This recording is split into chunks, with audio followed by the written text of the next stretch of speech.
Monday with my friend. We're back after a little Jersey Shore weekend on Friday. Braun, Kratz, and Todd Father. People are still buzzing about Todd Frazier's first pitch at the Jersey Shore Blue Claws.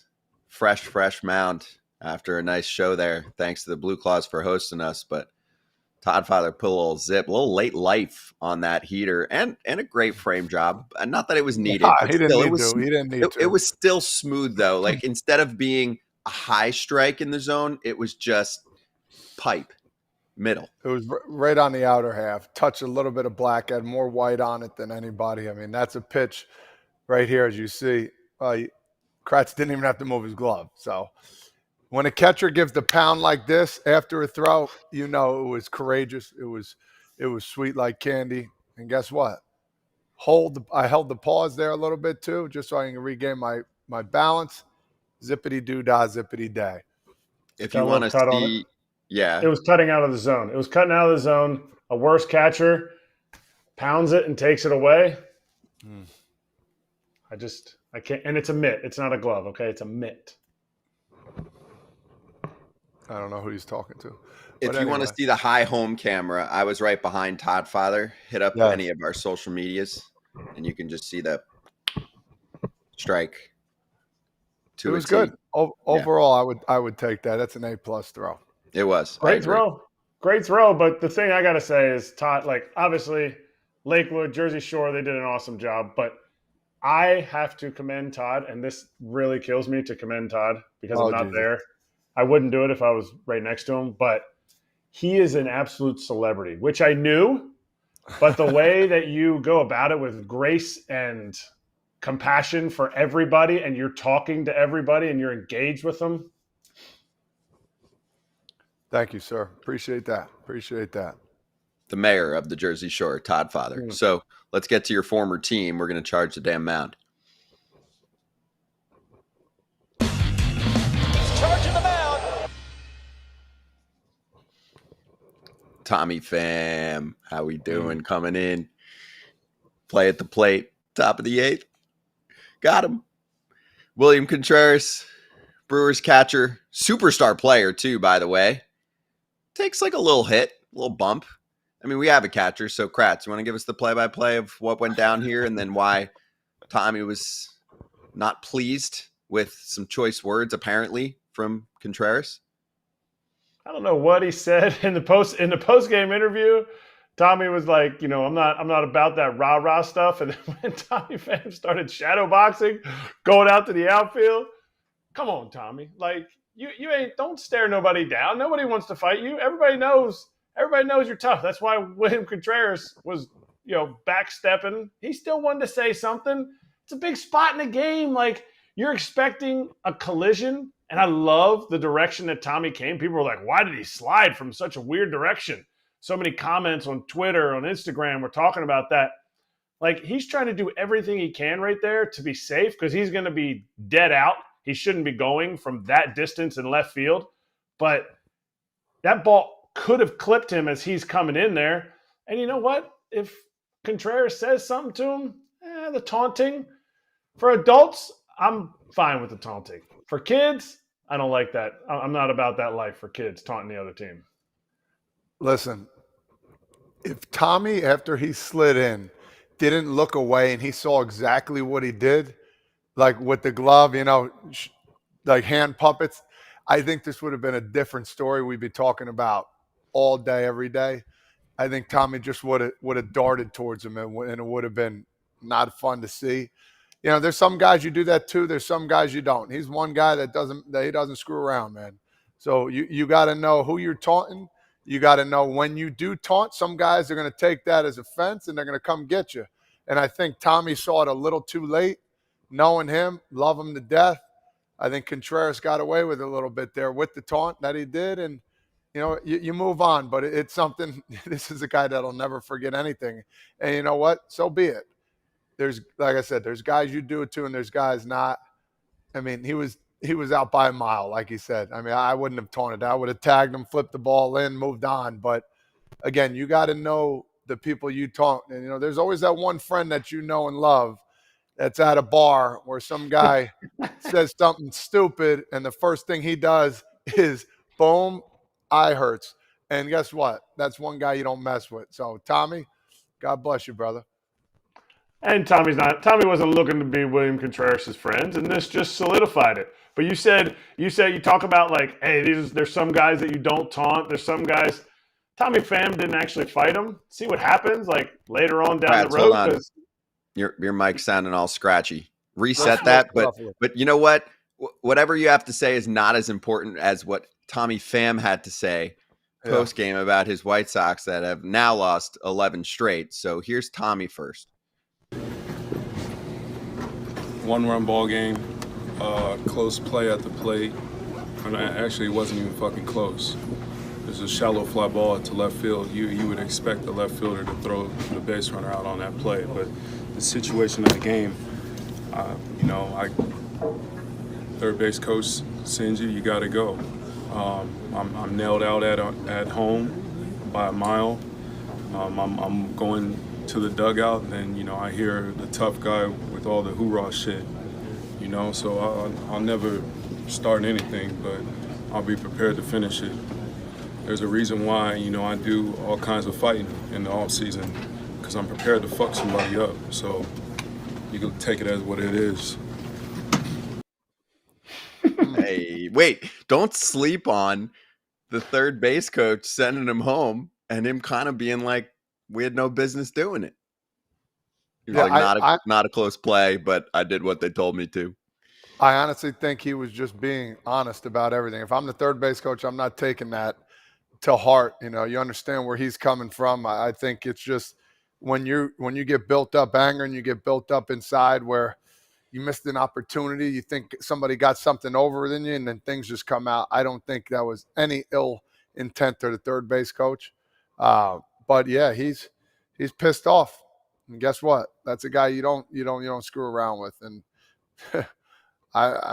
he does all this in the offseason. I love the comment, because guess what? He does. That's what he trains for. And it's one of those dudes you see at a bar, and he's acting up. You go the other way, buy him a beer. Say, hey, I'm me, man. I don't even know you. Take it. You're talking about not barking up a tree that you can't climb. It's obviously not a thing anymore, but as a catcher, I made plans. Like if there were certain guys that were coming home, I'm just not blocking the plate. I'm blocking the plate for probably 99% of guys. But I remember there was dudes that I just wouldn't. Brad Eldred was super fast and weighed about 270 pounds. Yeah. And Elijah Dukes was another dude that if you don't know who he is, you might be a Devil Rays fan if you do know who he is, but little bit of time, but ex-football guy, like in and out of high schools because of discipline stuff, and was a monster. So you talk about making plans ahead of time to not get into some fracas. Yeah, Tommy Pham's not a guy that you want to get into a fracas with. So it'll be interesting. I'll circle it on the calendar. I don't think the Brewers play the White Sox anymore. Bad for the Brewers because everybody wants to play the White Sox. But next year, wherever Tommy Pham is, what if the Brewers need a right-handed bat at the trade deadline? Then go get him, because he's a winner. He was on a World Series team last year. He was a contributor. He had some clutch performances. And I think people go a little too nuts over a comment here and there from Tommy Pham, in my mind, right? I mean, I think it's great for the game to get a little real talk from Tommy post-game sometimes, because some players in this situation would have been like, it happened on the field, I'm going to leave it at that. Tommy's like, I'm going to give you a minute or two of what's on my mind.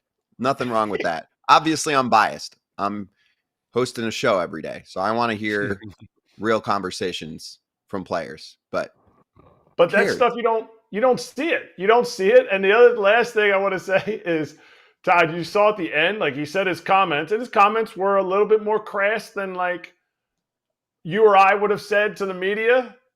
And he had his white tee on, and he was just like, he'd finish his comment and he just walked out of the scrum. Like he wasn't like looking for someone else, like, hey, do you guys have anything else for me?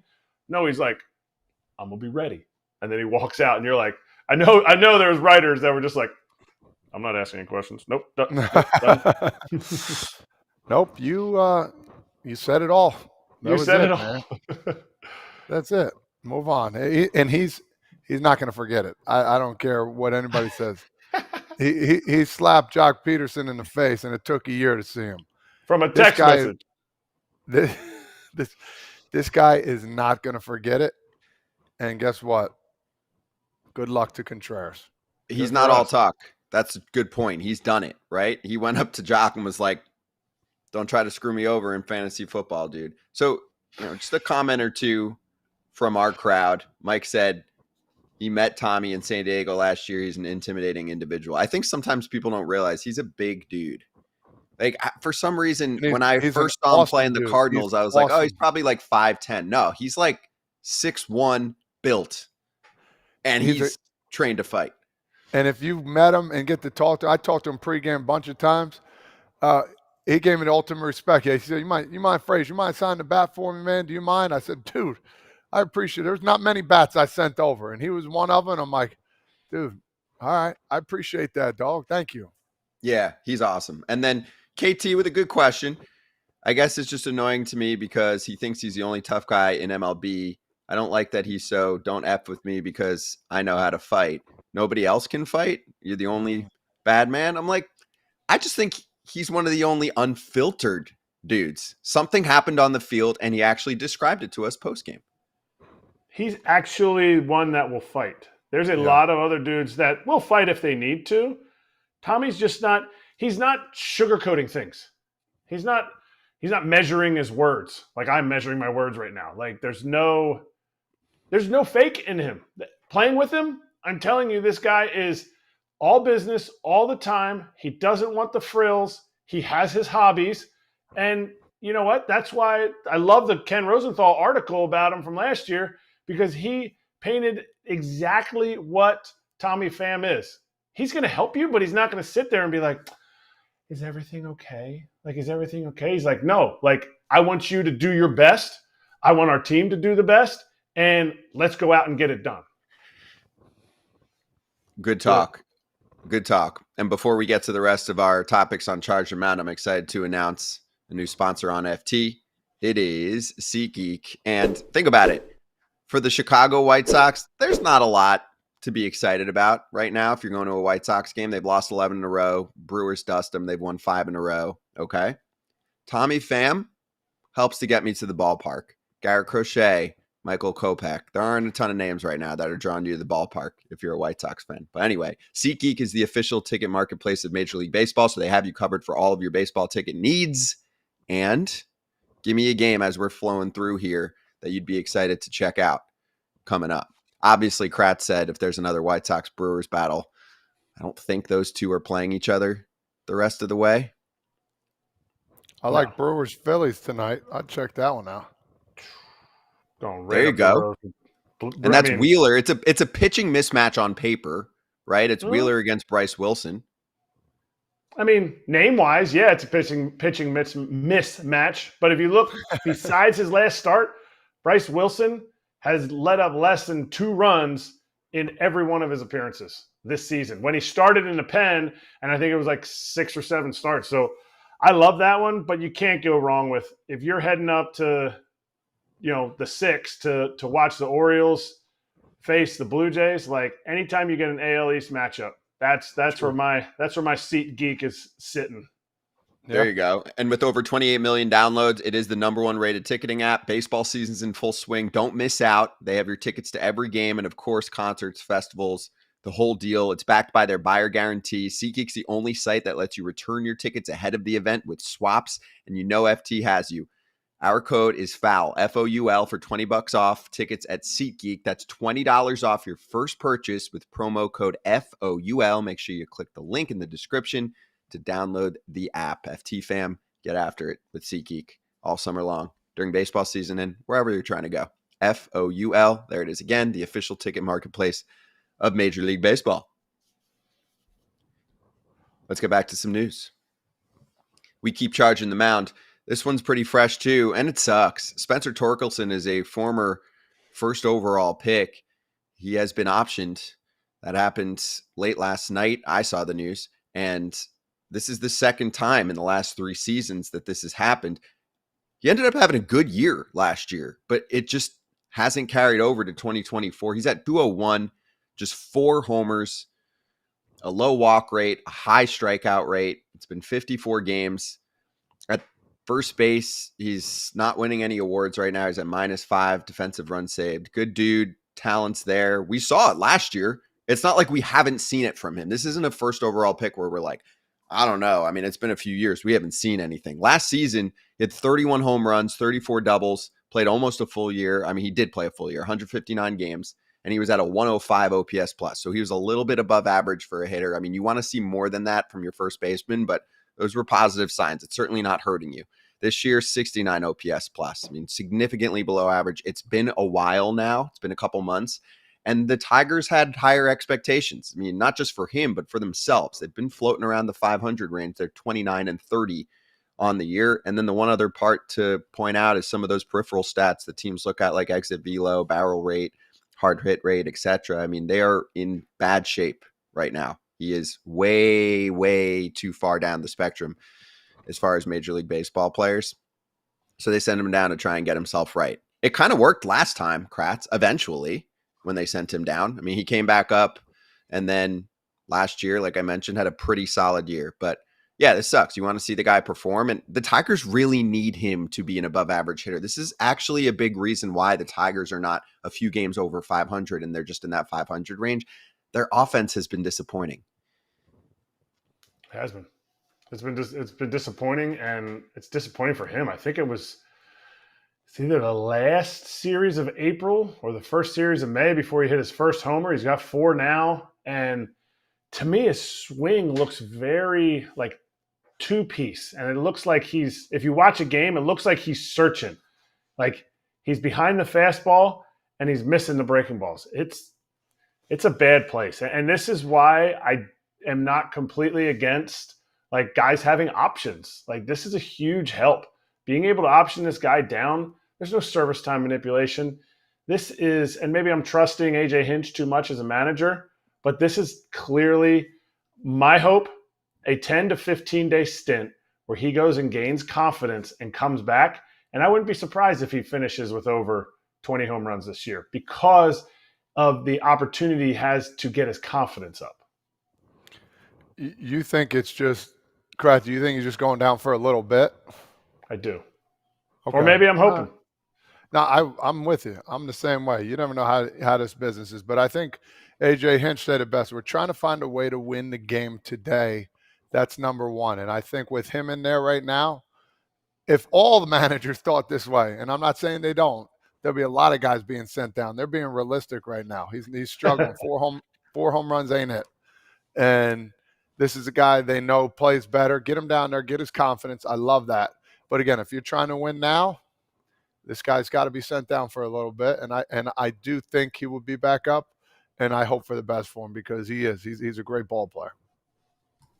Yeah, so we'll see what happens. Some news added to the mix here in the past 12 hours or so with Spencer Torkelson being sent down by the Detroit Tigers. Let's focus in on the Baltimore Orioles. Big series coming up for them against the Blue Jays, and a lot of injuries that just got added to the mix for them too. So let's bring in Jacob Calvin Meyer. You can follow him at Calvin Meyer on Twitter. Orioles reporter for the Baltimore Sun, joining us on FT for the first time. Great to have you on, Jacob. How you doing, man?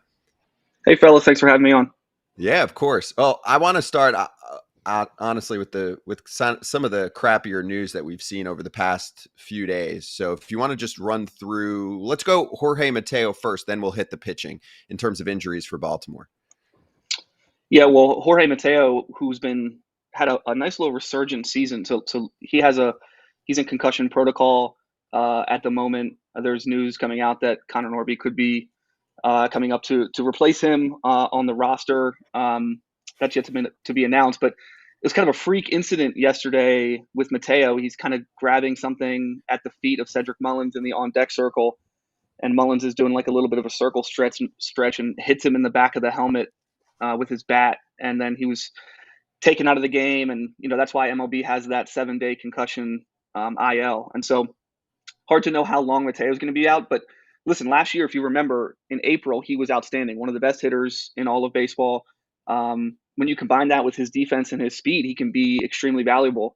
But then the last 5 months of the season, he was honestly the worst hitter in baseball among guys that played pretty regularly. OPS in the 400s over the final 5 months, really struggled. He became a platoon player, really playing against lefties.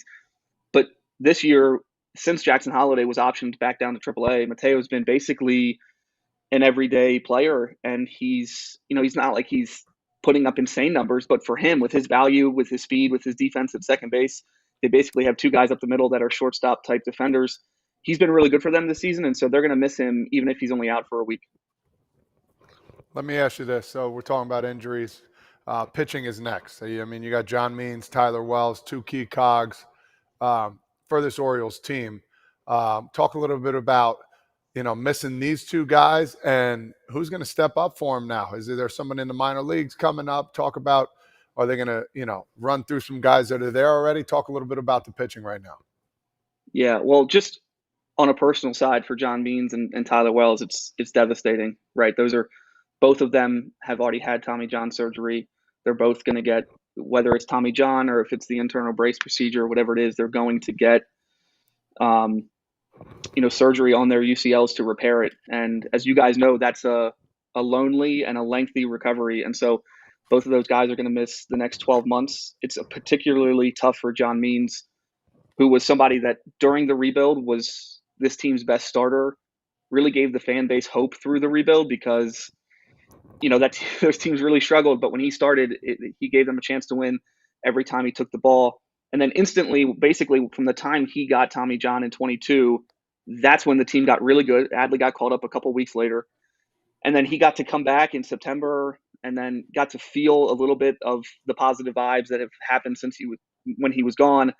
And then just a couple of setbacks, and then to go back on the shelf in the year that he was, before free agency, it's tough for him. So for the team, last year and even the year before, they've experienced a lot of health. I mean, they haven't had many injuries. I think last year they had the fifth fewest days on the IL in all of Major League Baseball. But year to year, that can be fickle. It's some teams might say that they have kind of different modalities or things that they do to keep guys healthy, but everybody's trying to, and nobody can really do it. And so it's kind of just luck. And last year, among the starting pitchers that had at least 5 starts, none of them spent any time on the IL with an arm injury. Okay, this year, 5 different starting pitchers have spent time on the IL with an arm injury. Those two guys are the latest. Dean Kramer's also on the injured list.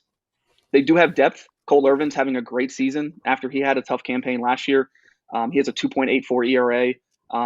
He's been a pleasant surprise. Albert Suarez has come out of nowhere and pitching in his first big league season since 2017 after spending time in Korea and in Mexico. And then they've got a couple of guys on the farm, most notably Cade Povich, a left-hander, their number 2 pitching prospect. He's been great in AAA this year. I'm pretty sure he's a 5-pitch lefty. I don't know if any of the individual pitches are plus pitches, but when you're throwing from the left side and you've got 5 pitches, his command's been a lot better this year. That was a concern for his. And so I would not surprise me at all if this summer he's up at some point starting games for the Orioles. And then the second one is Chase McDermott. He might slot in more as a reliever down the stretch. He's got plus stuff, though. As a righty, he is their number 1 pitching prospect. Both of those guys, Povich and McDermott, are guys that they acquired at the 2022 trade deadline. So they do have some depth, but the starting pitching injuries have been a concern, and it makes you wonder if they're gonna go out and acquire a guy at the deadline. You mean acquire another guy? Since they already acquired Burns, since they finally dipped into some of their prospect capital, and look what happened. Like, the Orioles can say, wow, we got Burns, but Joey Ortiz is leading all rookies in WAR. I want to go to not the Orioles per se, but I want to go to just Gunnar Henderson. Are you watching the AL MVP? Gosh, I mean, he's been leading. I mean, right now he leads Major League Baseball in wins above replacement. He's the only guy over 4. I can tell you this: if MVP was solely based on how much you pimp a walk, I think he'd be up there. So it's and he's getting walked a lot now. I mean, when he kind of broke out last year, at the beginning of the year, he was struggling. He was hitting like 180 through his first 100 at bats, but he was walking a ton. He was being a little bit too patient, and then he got really aggressive and had a great final 4.5 months of the season. But the walks weren't really there, which wasn't a major concern because he was hitting so well. But if you look at his minor league numbers, he was consistently a guy who was walking 15, even 20% of the time. That was one of the more encouraging parts of his profile in the minor leagues, as if you needed an additional encouraging part of his profile, considering how good he is. But even at the beginning of this year, he was similarly aggressive, and I was curious if he was going to start walking more. But in the month of May, he's been just dropping bombs, and then pitchers are pitching around him consistently, which is a difficult thing to do when the guy behind him is Adley Rutschman, who's hitting over 300, and then you've got the rest of the lineup. And so, listen, it should not surprise anybody. I think the thing that's in Gunnar Henderson's favor in terms of the MVP award is that the other guys who are competing with him, that you would think, Judge and Soto and Kyle Tucker, Bobby Witt's up there too. It helps Bobby Witt too. Both of those guys, Henderson and Witt, play premier defense at an important position.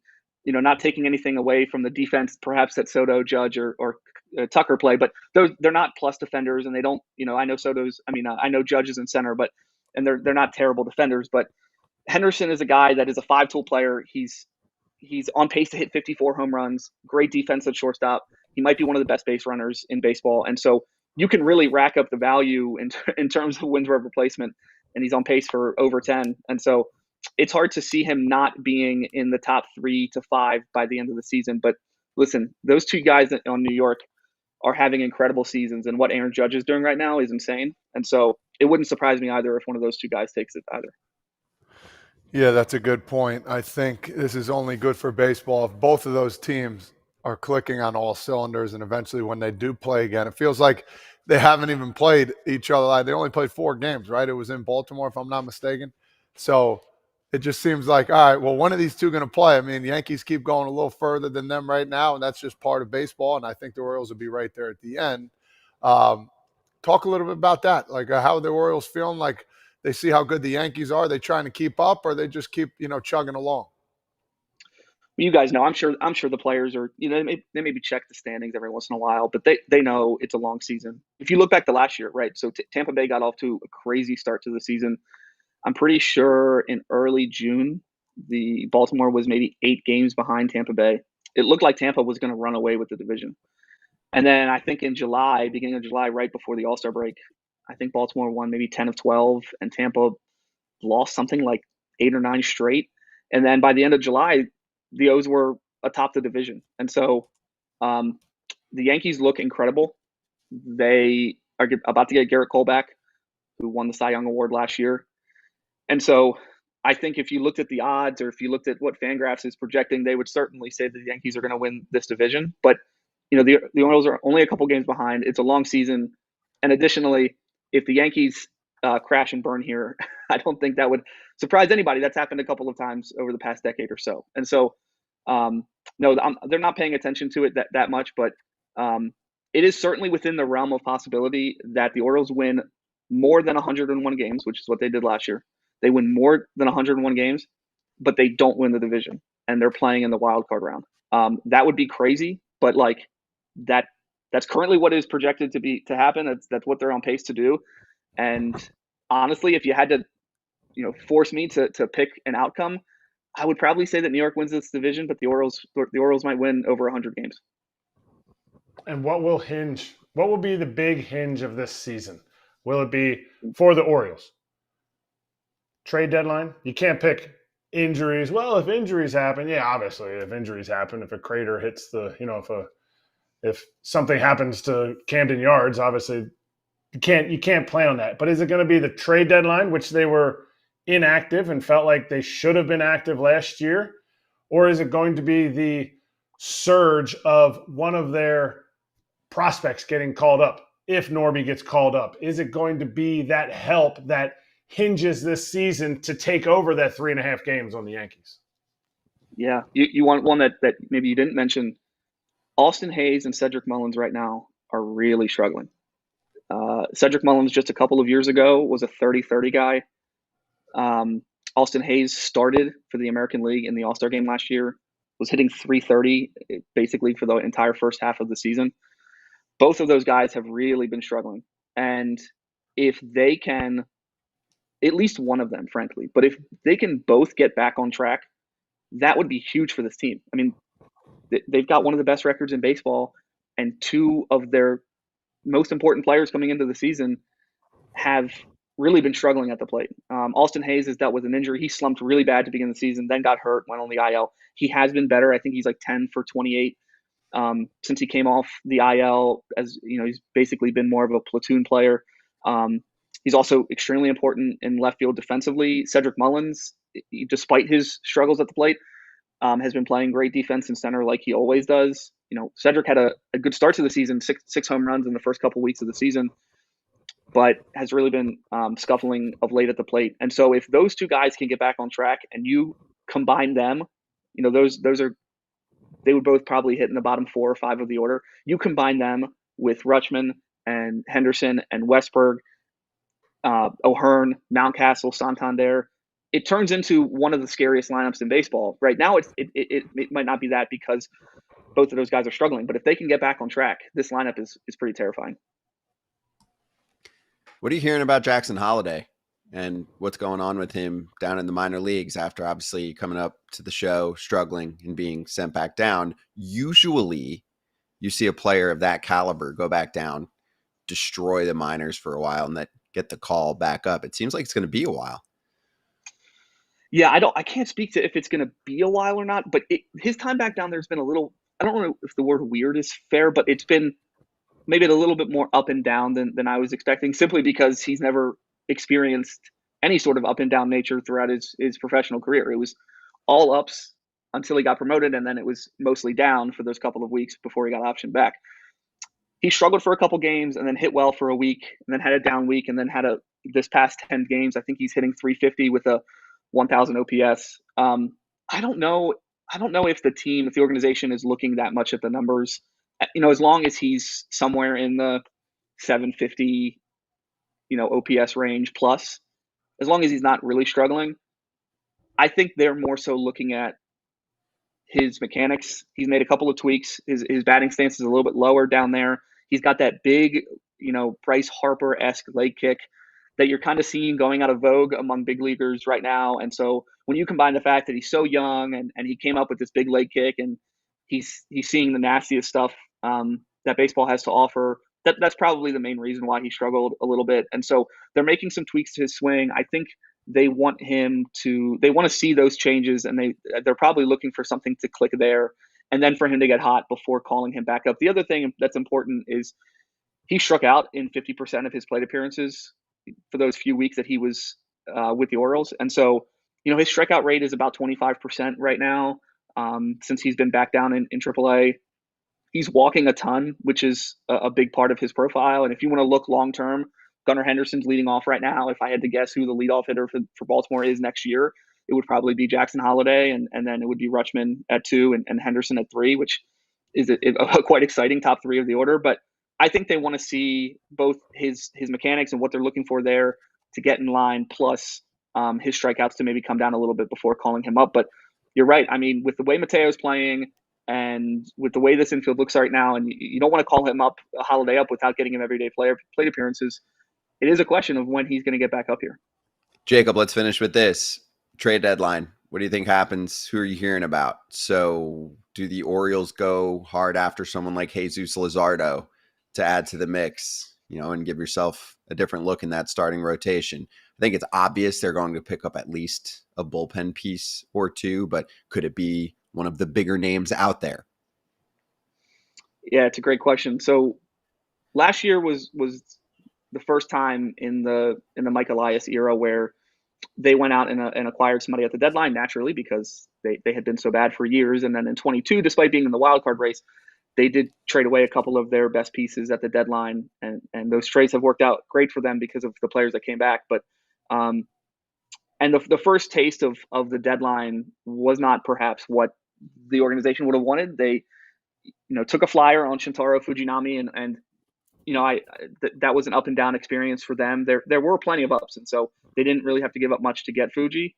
But then they traded a couple of prospects, no top 10 guys within the organization, but they traded away 3 of their own top 30 prospects to get Jack Flaherty, and Flaherty, who's having a great season this year, by the way, really struggled for them down the stretch, was moved to the bullpen, and really wasn't trusted that much in the bullpen. And so I don't know if that experience had informed Elias at all. I don't know if that's going to make, cause him to hesitate to acquire somebody, or it could force him to go in the other direction and say, okay, I'm not going to go out and get a mid-tier starting pitcher. If I'm going to get a starter, I'm going to get a dude. And then you can pair him with Burns and Bradish and Rodriguez. And if you do that, if you do get a stud, that would be one of the best playoff rotations in baseball. I don't know which direction they're going to go. I know everybody talks about, oh my God, they have all these prospects. They have to trade away some guys. But if you really look at the 3-year outlook for this team, they don't really have to trade many of these prospects. It's really just one or two that might be blocked in the medium term here. And so I know Mike definitely does not want to give away prospects for nothing. If I had to guess, I'm largely a pessimist when it comes to these things. If I had to guess, it would be a reliever. It would probably be a really good one, maybe a Ryan Helsley if St. Louis does end up being sellers at the deadline. I think that would be good for this team. I don't know where he would pair. Craig Kimbrell has been great actually the past couple of weeks after struggling. The Kimbrell experience is always going to be a roller coaster, but if you look at his numbers, largely he's been very good this season, and so and probably what they were expecting. And so if I had to guess, they're not going to go out and get a starter. They do have pretty good depth that they trust, and they do have a couple of prospects, and that they're going to go out and get a reliever. All right, good stuff. Appreciate it. Also, keep in mind, very, very different owner now in David Rubenstein. It's not going to be, what? This guy cost me $3.5 million the rest of the year? Nope, can't do it, Mike. Got to get them to take on money. Not going to have that problem. I guarantee it. That will not be a conversation that they have to deal with, which they did have to deal with for a long ass time. But great having you on, Jacob. It was much appreciated, and we'll post some of these clips on there. Thanks for joining us. Appreciate it, fellas. Thank you. And again, you can follow Jacob's work in the Baltimore Sun, and you can follow him on Twitter at @JCalvinMeyer, and Meyer is Meyer. Like I mentioned, post some of these clips a little bit later on our Twitter, and we'll link his account on there as well. Real quick, before we get to next seg, I do think the Orioles will be more aggressive at the trade deadline than they've been in the past because of who is above them. And I also think it's a problem if Craig Kimbrell is my closer in the playoffs. I'm sorry. He's a good reliever. If you catch him hot at the right time, all good. I just don't trust the roller coaster in the playoffs now. Not for the 9th inning as my main guy. I'm sorry.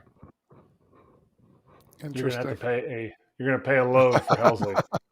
You're going to pay a load for Helsley. Here it is. You say that, but they don't do that, man. I know. I'm just saying, don't let that be what you hang your season on. Ask the Phillies about that. Phillies could be World Series champs. I'm serious. No doubt. I mean, Phillies. You gotta call a spade sometimes. Do you guys? Hey, you got 1 year to win it all. You feel good about that as your closer? If I give you 1 million prospects and you can make a move to get someone else, we're probably missing a dude or two. It's not just Helsley, but there's some other high leverage names that could get the job done in the 9th. Closers that you're going to go and put over. That you're going to put over. I'd go get Ursig from the A's. Everyone's talking about Mason Miller, but they ain't getting him. I mean, he's a solid piece. If the Astros are out of it, is Presley available? Just saying, they already have their closer for the future. Might be a way for the Astros to reload. Yeah, Ursig just got hurt, but still, I mean, we'll see what happens with him. I don't know. I'm just looking at some random teams that are going to be out of it. Obviously, Kopech, Carlos Estevez. What else we got here? Oh, Jordan Romano. If the Blue Jays aren't in good shape, there's some names. Just throwing it out there. Let's go to better than box scores.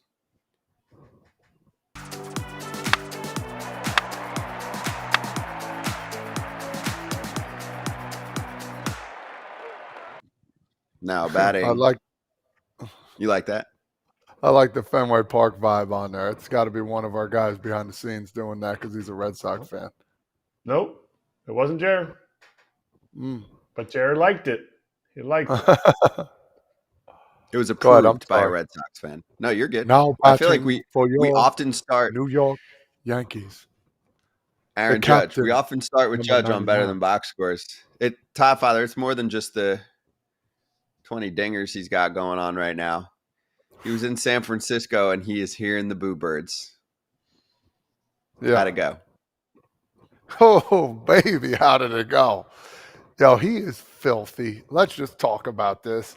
He is just downright filthy. And everybody was worried in the beginning of the year. What's going on? I said it too. I said, listen, he's not getting his timing right. He's underneath the ball. I pinpointed some things, and guess what? He said, Todd, shut up. I'm going to show you right now. And no, he didn't say that. Of course not. Everybody was saying something or another. He was struggling. This guy is a man amongst boys. He is just dominating the baseball scene right now. And he is hotter than a pistol. This guy is just incredible. Something good is going to happen every night, and extra base hits galore.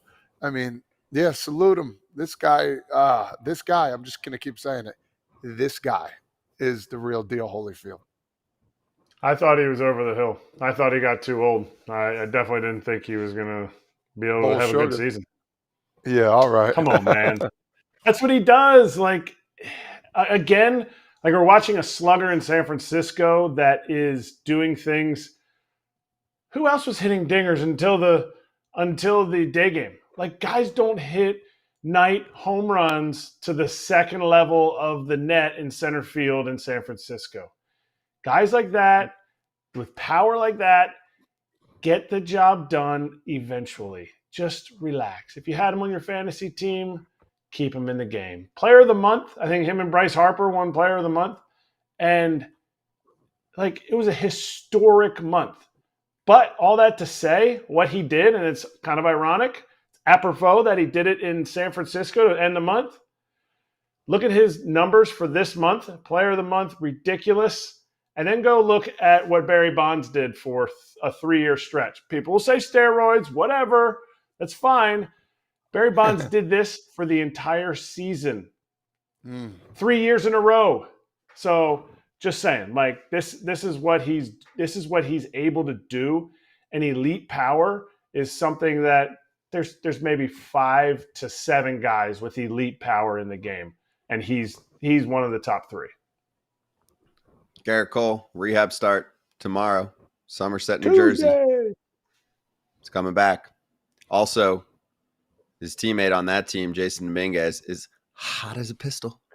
Oh, over the past saw him live. week and change. He had a home run live when I was there. He looks so comfortable right now. I'm sorry to interrupt you, Scott. You're good. He looks very comfortable at the plate.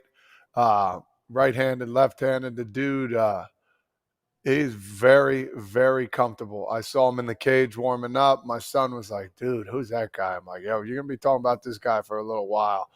And then, you got Garrett Cole coming down. I saw Garrett Cole's first kind of like rehab start at Yankee Stadium when I was doing the broadcasting. He was throwing 96, and everybody was on the top step. Every player was watching, knowing that's our guy. And everybody was like, oh, Aaron Boone walked by me. He said, is that good? I said, shit, I'll take that 96 right now. Plug me in. So good things on the horizon for the Bronx Bombers and for the Bronx pitchers. And they got some troops waiting in line, baby. It's no carousel right now. They got a good little run going, but they got some boys that are waiting. You call Jason up when his rehab assignment's done, or do you tell him, hey, you're going to AAA? Or even keep him in AA?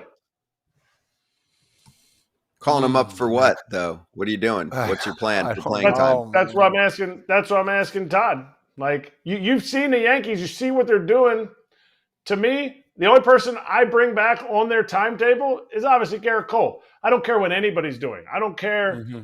I don't care if it's the Phillies rotation, and you got to slot him in with all the dudes that have below a 2.5 ERA. Garrett Cole comes up. Jason Dominguez, how soon does he come up? You don't want him up there because that means somebody's struggling. So does he just end his rehab assignment, and do you send him to AAA, and do you send him to AA, where there's better pitching in AA, more velocity, so that he's constantly hitting on that velocity, or do you send him to AAA, where some dudes are, they're going to be turning it over on him, they're going to be running that split, they're going to be running stuff up in on his chin? Yeah, I don't think you call him because he's not going to get much playing time. That's the only problem. It's a good problem to have. Yeah, you know what? He did. Someone usually gets hurt, It's just how it works. I mean, Schmidt got hurt, and they don't have to make any starting pitching decisions when Cole comes back in, a week and a half or so. He did only have 31 at bats in AAA as well, so maybe get him some more love out there. Let him see some spin. I think you need to see it. Yes, you're not going to see the velocity. To me, organizations need to think about it, and that's why I asked Todd what I asked him. Like, you can't just blankly be like, oh, he doesn't have enough AAA at bats. AAA looks different because the big leagues is so elevated in what they can do as far as like stuff. So if you look at it and you're like, Dominguez is getting on top of a lot of heaters. He's fine with the speed ball. He can get on top of the heater, but he's struggling with the breaking balls. When he was up, he struggled with this certain pitch. Well, that profiles more consistently down in AA. To me, I think you got to look at a guy like that and say, what is best for his development, and not the like, oh, well, this is AA. Is there something wrong with Jason Dominguez?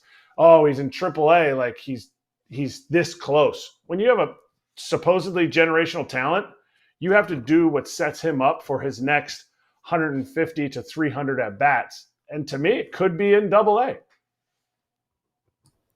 Put a bow on this.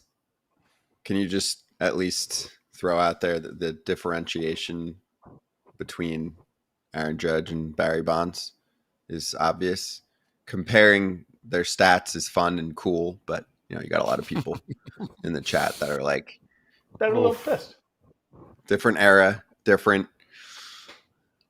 So what? Totally. But still, totally different era. But to me, it just needs to be when you're in that. When you just experienced the month of May that he experienced, that we as fans got to watch every night, whack, dinger.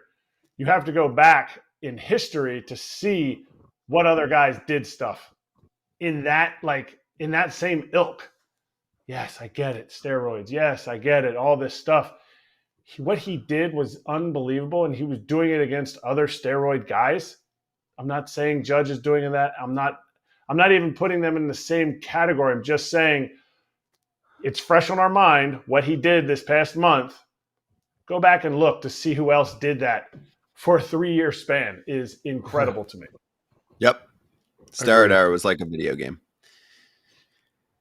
Next up, the Seattle Mariners now lead by 4 games in the division. They swept the lowly Angels. But there was a little Friday news dump. That's a boring division, man. I'm sorry. What? Why is it a boring division? It's actually pretty close. Boring. I mean, it's an underwhelming division. Underwhelming. Those teams are not running away with it. No, I just okay. Like West is the West. Maybe because I can't watch the games. I don't know. They're boring to me, man. I don't know. It's just boring. I think that's unfair. I actually feel a little bit offended because that's the division I probably catch the most because I'm an insomniac. So I get all the late night action. And actually, Seattle Mariner games are an enjoyable ride of frustration because it's good pitching. It's usually pretty tight, clean, quick game. That's why it's boring. There's not many runs scored, really. But there are not many runs scored. There are not, especially when the games are at Seattle. And they dropped their bench coach. Well. Go ahead. Yeah, but they're good. I mean, their pitching is nasty. The games generally are low scoring. The run prevention's great for them. But yeah, they're not scoring anywhere near what they should do. It's a bottom at least 5 offense, okay? You got 3 teams out of the 5 teams in that division that have a chance. So anytime they play the other 2, they're winning 2 out of 3, or at least they should. So I don't know. So they dropped their offensive coordinator / bench coach, Brent Brown. I like that. You like that move? No, the way you said that, offensive coordinator. I'm sorry.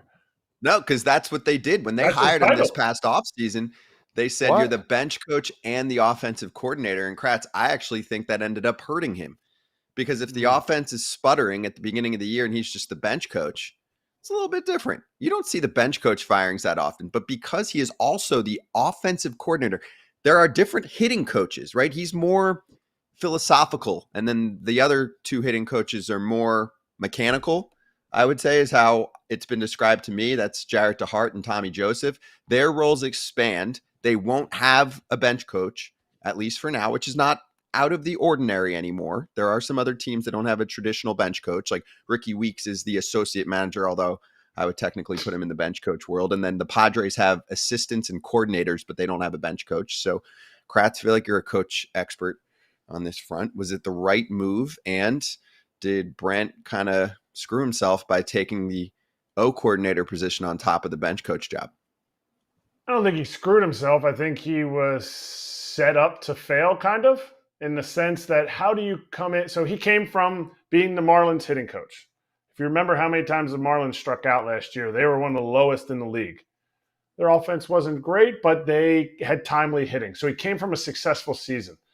To become a bench coach after being a hitting coach, hey, I'm elevating. I'm taking that role on.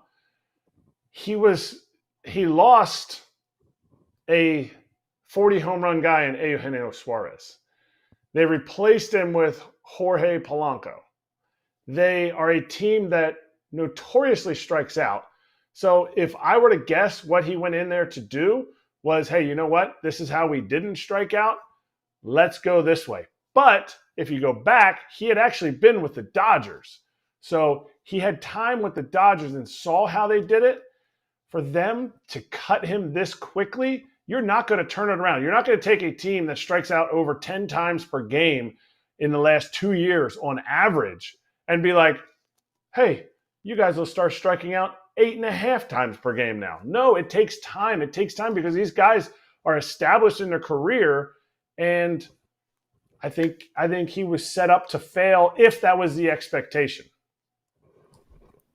Kratz, Yeah. you know what this reminds me of? Sorry, and I'll be quick. When we were at Jersey Shore Blue Claws game, we're talking with Eric Lynn, and he goes, Adam. there's one of our Adam Lynn, thank you. There's one of our pitching coaches. There's the other pitching coach. We have strength coach. We have nutritionist. We have like how many? Do you remember? Like he was telling like the eighth. Oh, there's another batting coach. He was explaining to us all the different coaches now that all these teams have, and some of it can be overkill, man. Honestly, until you're, I think in the big league squad, but you know some of that's overkill too as well. Assistant to the assistant, but you know, I don't know. I think this is it's a strange move right in the middle of the season. I don't know. I never like to see anybody go. There's got to be something else to it, in my opinion. But yeah, it's a tough decision. So I'll tell you what it is. Sure. Their offense stinks. They were obsessed this offseason with getting rid of swing and miss, like Kratz mentioned. They did from a player personnel standpoint, but now the guys they have that they put in their place are striking out even more. Their strikeout rates are up from last year, and their strikeout rates were crazy last year. Yeah. And then you get a question like Patrick going, the most perplexing thing to me is Mitch Garver. I expected more from him. Mitch Garver's a good player, good role player. We talked about him in the offseason. Now you can get exposed with everyday ABs. He was always put in the right places in the lineup, right? And now you're asking for someone like that to carry a heavier load. And then with a lot of other spots, they're going heavy platoon, which sometimes works, sometimes does not. I just don't think that Jerry Dipoto was given the ability to make the moves that he needed to make this a better offense this year. It's not a better offense this year, Kratz. And they lost pop on top of all of that. They had more pop 100%. In terms of the pedigree last year. So this all comes down to what we talked about in the offseason. I know I'm known for this, but their owner was like, screw that. We're cutting payroll, or we're at least keeping it the same. And that's what ends up screwing this offense. They needed another aircraft carrier because if Julio can't get going until June, it's like they're all just waiting for him to come around and be an MVP candidate like he was last year after the first couple months of the season. It's just ridiculous. And he will. I think he'll come around. I'm not worried about him. And that's exactly, you just reiterated everything that I said, and they set him up for failure. And if you get set up for failure, it's like, oh, you know, one person can't make a change in the coaching realm. They have to make the change as a team. And Mitch Garver is a great piece to your team. Jorge Polanco is a great addition. Imagine if they still had Eugenio Suarez. Now I like the additions that they made. Now I like how that helps this team. And they're going to hit some dingers. they still strike out, but that's just their MO. They should have traded for a Soto or at least gone after him. Or you needed bigger bats. I'm sorry, you needed bigger power bats in there. And Julio will be fine, but he can't be a one-man show. Let's get to our next guest, Mike Wilner, joining us to talk a little Blue Jays right now, coming off a weekend where their GM spoke. You can follow Mike at Wilnerness on Twitter. Mike, great to have you on. Great to see you again. And let's get right to the comments from Ross Atkins, who essentially said they've been working on contract extension talks in the past. Nothing has gotten done, but they're damn sure not going to trade those guys, Bo Bichette and Vlad Jr., at the deadline. Is that how you took it? Oh yeah, and that was never news, I don't think. And thanks for having me, by the way. It's lovely to see you guys again. They've pretty much been steadfast all year that this is not happening. As much, it was all sort of a creation of chatter from, people who have to fill a news cycle, I guess, but Vlad and Bo were never going anywhere. This was a team that is set up to win now, and they're not doing it, but they're not going to pull the plug on 2025 as well, given, the window that they've managed to put together. They messed up the offseason. You guys were talking about the Mariners and how they didn't address the things they needed to address. The Blue Jays, they went into the offseason saying, hey, we don't have enough offense. We're going to add 2 to 4 big bats, and then decided, well, it couldn't get Ohtani, couldn't get Soto, so we're just going to double down on defense, and it hasn't worked at all. But they're not going to close the window to have Bo and Vlad back next year and try to do it again, even if this year doesn't work out. And this year's still a long way from not having worked out. Mike, I want you to do something for all of us watching. Can you point towards the screen? Can you point towards the screen? The screen? Yeah. Yeah, the screen, right? How many fingers are pointing back at you? Because Ross Atkins was pointing, we're not re-signing him, or we're not trading him. We're not getting rid of him. How many fingers were pointed back at him? Maybe he's the one that needs to go. I think I addressed this last time you were on, and it maybe irritates me because I'm a big John Schneider fan, but to me, something has to give. And I think when you don't have an offseason where you didn't spend money or you didn't make any, you didn't even bring Brandon Belt back. It wasn't going to cost that much money. And he was an integral part of your offense last year. So when is he gone? Trade deadline? Get rid of a GM? Well, first thing is I'm going to point out one more thing, Kratzy, because this one's for you. This bobblehead right here. This is your good buddy. Yeah. You know it. Jay That was going to be my ending comment when I saw it when you first popped on. You know my love for Jay Happ, so he's enjoying his retirement. I'm glad that you put his bobblehead forefront there. Yeah, that's for you. As far as here's the thing. I wrote a column in the Toronto Star last week, I think, because talking about the discontent of the fans here in Toronto, and all the fans are saying fire Ross Atkins and fire John Schneider. And I said, hold on, you can't have both, because John Schneider, in his 2 years almost as manager of the Blue Jays, has the best regular season winning percentage of any Blue Jays manager in history. Better than John Gibbons, better than Cito Gaston, better than Bobby Cox, better than all of them. So either Ross has put together a really bad team and John Schneider is doing an incredible job with it to have this great winning percentage, or Ross Atkins has put together an unbelievable team and John Schneider is screwing it up to the extent that he's still winning a lot of games. So it can't be both. And I'm not a huge fan of firing a GM midstream. I think that, what are you going to do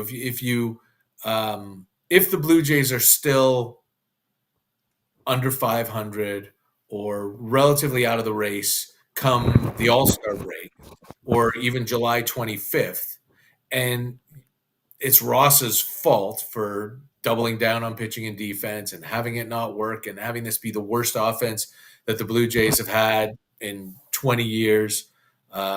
They've set a club record that's ongoing right now as we speak. They haven't scored in the first inning for 24 straight games. And, when you set up your batting order, it's supposed to be to score in the first inning. But it's been 24 games. So if it's Ross, and I don't think Ross operates in a vacuum. I think Mark Shapiro still has a lot to do with the baseball operations of this team. It's one of the reasons he came here.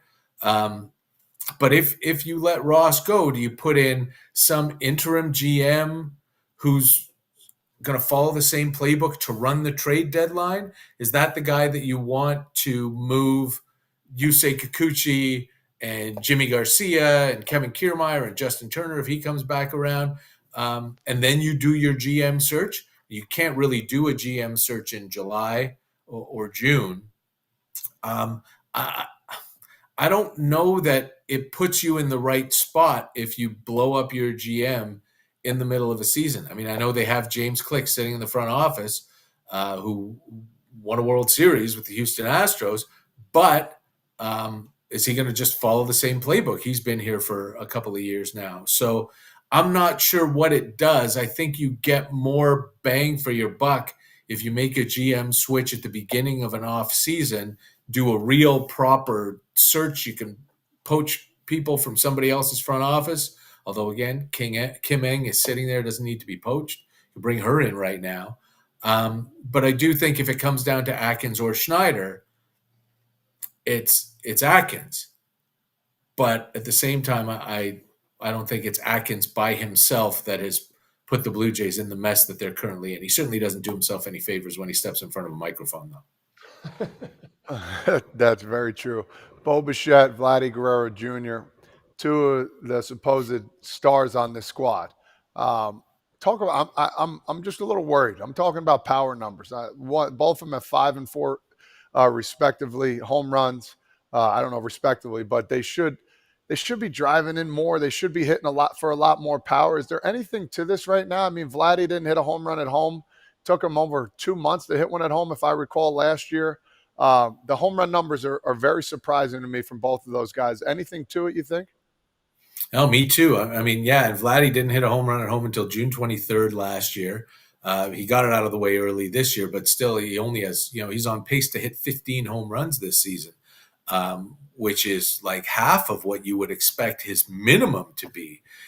Nobody really understands it. I mean, I've always heard from players, if you hit line drives and you hit the ball hard, then eventually if you hit it hard enough of them are going to go out. Vladdy hits the ball as hard as anybody. He hits line drives. He hit, I think he was, last I looked, hitting something like 380 in May. I think it might be down a little bit, but he was getting his hits, and he was getting the hits at 110, 112, 115, 117. They're just not going out. And so you would think eventually this is going to change, and eventually some of them are going to start going out. But there may be an issue with the ballpark too. The Blue Jays did all those renovations to the outfield stands last year, then they did it between the foul lines, between the foul poles this year, and the wind patterns have changed or something. There's more resistance. There are a lot of balls that you think are going to go that should get out but get knocked down. It could be the humidor that they started using a lot more last year, but something's going on where the ball is not flying at Rogers Center the way it used to and the way it's supposed to. But at the same time, hit some on the road. It's mystifying as to why there are only 2 Blue Jays with more than 5 home runs right now, especially when you think you're going to get more from Vlad, you're going to get more from Bo, you're going to get more from George Springer, but it's just not happening, and I don't understand it. Bo's been crazy up and down this year. I think he had like a 530 OPS going into May 10th, and then he hit 370 for 2 weeks, but he was just 0 for Pittsburgh when the Blue Jays played the Pirates on the weekend. So I really don't understand what's going on. These guys are much better hitters than the numbers they're putting up. Yeah, and the 2 that have over 5, just so the fans that aren't Blue Jay fans but baseball fans, it's Dalton Varsho, who I said just relax, and your boy Schneider. Okay, he has been absolutely those 2 guys have been carrying their power numbers. But I want to go back to Vlad with the power numbers. Does he does he become more of a power hitter now that he's going to play third, or was that just a one-off and it's going to be something that they've been wanting to do for the entire year? Is it something that's going to work in, see how it goes? How's that going to play out for the rest of the season? Well, John Schneider told us yesterday that it was something that they'd been working towards for a couple of weeks, and that yesterday was kind of the target date to give Vlad a start at third. But then he said he's only planning on doing it like a couple of times every week and a half, which does not sound like enough to me. I mean, maybe he was the worst third baseman by outs above average in 2019, the last time he played it regularly. But the Blue Jays are so hard up for offense right now that I think you have to do whatever you can to get as many bats in the lineup. And they really had not been getting anything lately from Kevin Biggio and Ernie Clement, who were sort of sharing that spot that will now be taken by Daniel Vogelbach, who moves into DH if Vlad moves to third and Justin Turner plays first. And I'm all about selling out for offense at this point. When you're before they played those 6 games against the White Sox, the Jays were 29th in Major League Baseball in runs per game. The offense started to come around a little bit, but then it's fallen off in the last 4 games as well, now that they're done with the White Sox. And now Baltimore's coming to town for 4 games. So it's going to get tough. You need to score some runs. You need to get Justin Turner going. And if that's not going to happen, you've got Spencer Horwitz, who's absolutely destroying AAA right now, sitting there waiting, a left-handed hitter who was in the major leagues for a month last year and did okay. And he's someone who you move up, but you don't have a place for if Vlad is at first base. So I'd like to see Vlad at third 3 or 4 times a week. And I'm hoping that eventually that's what they come to.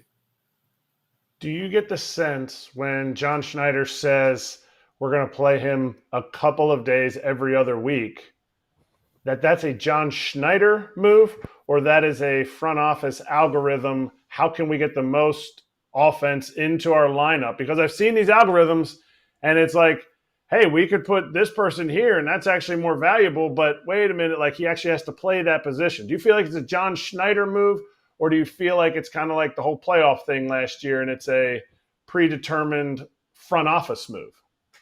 Yeah, I don't think anything really is a John Schneider move. I think it's all, this is all about collaboration, and everyone's got a hand in it, and everyone's, talking and saying, let's do this, let's do that, let's do that. The playoff thing last year apparently was the brainchild of one person from the front office, and the Blue Jays thought it was such a great idea that they put it in, and it blew up in their faces, taking Jose Barrios out in the 4th inning of a 0-0 game after he'd given up a leadoff walk, just so you could get a lefty in and get the Twins to switch up their batting order so your right-handed relievers were more effective later. Didn't work at all. But I mean, it's a pattern. It's a pattern with this front office over the last 9 seasons. Too cute by half, smartest person in the room. This is our crazy great idea that nobody else has thought of. Let's do that. I think that Mark Shapiro and Ross Atkins are plenty smart. I don't think they're nearly as smart as they think they are as far as these sorts of moves. There's no galaxy brain happening here where they're outsmarting their rivals as opposed to outplaying their rivals. So, no, I don't think it's a John Schneider by himself move. I think if John Schneider had complete autonomy, he'd be running this team a lot differently. But I do think that we call them here either the khakis or the binders, the dozens of people in the front office running around with their laptops and creating these algorithms and doing this data work. I think that they are definitely saying, okay, here's a starting pitcher against a certain lineup where there's not going to be a lot of action on the ground at third base. Let's play Vlad at third in that game. And let's find those matchups where we'll put him at third base and he probably won't get a ground ball or more than one. And he only did get 2 yesterday, and one of them was at deep shortstop in the shift. So they were right about that. But I think what it comes down to is they tried Justin Turner at third a couple of times earlier in the season, and it did not work well. Vladdy saved him on 5 or 6 throws, I think, that were up the line where Guerrero made the catch and tagged a runner going by. So I think they've decided that putting Vladdy at third is at least better than having Turner at third. And we'll try him there in games where we don't think he's going to get a lot of action and hope it works. But as soon as the Jays had the lead late last night, or yesterday afternoon, they put the hands team in. Vladdy moved over to first. Isaiah Kiner-Falefa moved over to third from second. Davis Schneider came in from the outfield and played second base. And Kevin Kiermaier came in and played center and moved Varsho to left. So they've got that hands team that is excellent defensively. And I think I hope more often they will try to get the bats team in more. Of course, this means that Justin Turner has to wake up. I think he was probably like 4 or 5 for May. And that Daniel Vogelbach has to keep hitting like he has the last couple of weeks, where he deserves to be in the lineup against every right-hander. Well, that's how I want to finish, actually. So last one, we're a little tight on time, but you mentioned Vogelbach. Would you rather have Vogelbach or Brandon Belt in the lineup right now? Well, Brandon Belt hasn't played a major league game in 7 months. So I'm saying at the start of the year, though, I'm so confused. I mean, hopefully we can get him on the show soon to get an explanation here. But this past weekend, we had Adam Lind on the show. And in 2017, he was like 30% above league average, 300 hitter, like the whole works. And he was like, I just simply didn't get a call because I was a mid-30s veteran in baseball. It's confusing for Belt. Like I remember a lot of non-competitive at-bats from Brandon Belt last year, but there were way more where they were and he was getting on base. And I can't understand why, if Brandon Belt wants to play, nobody wants him to play for them this year. They could have, maybe they offered him the same deal they offered Vogelbach, which was a minor league invite and $2 million if you make the team. And he held out for a big league contract. I don't know. Then they signed Joey Votto, and once that happened, I think Brandon Belt was no longer in the picture, even though Votto's still trying to work his way back into playing shape. But yeah, I'm very surprised that there was no market for Brandon Belt, and I think he would have been welcomed back here for sure. We got to get him on the show. But in the meantime, it's great having you back on the show, as always, Mike. And make sure you check out not only his work in the Star, but the Deep Left Field podcast, Mike talking about all of these Blue Jays topics unfiltered. And there's a lot going on up in Toronto right now. Thanks, Mike. We appreciate it. Great to have you. I'm always happy to be here. Thanks, guys. Thank you.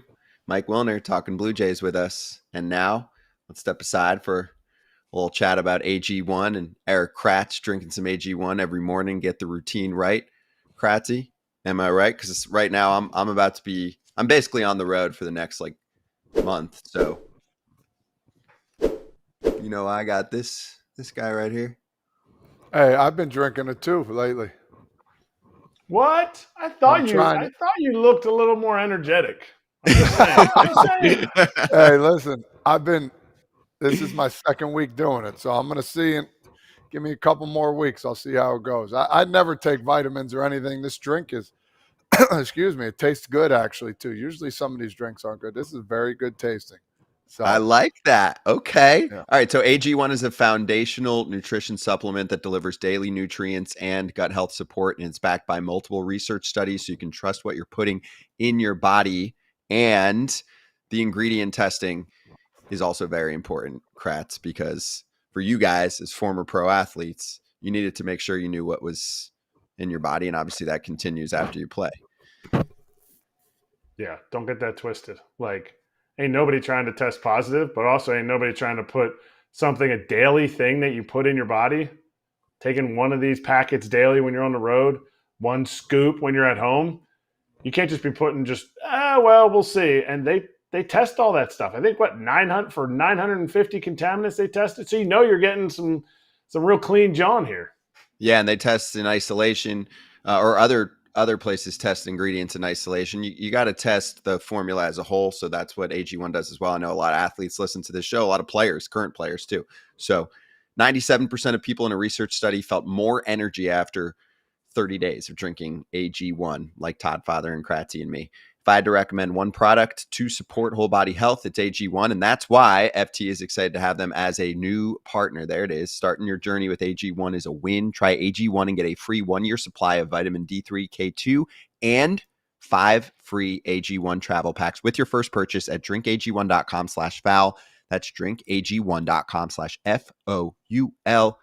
Go check it out, fam.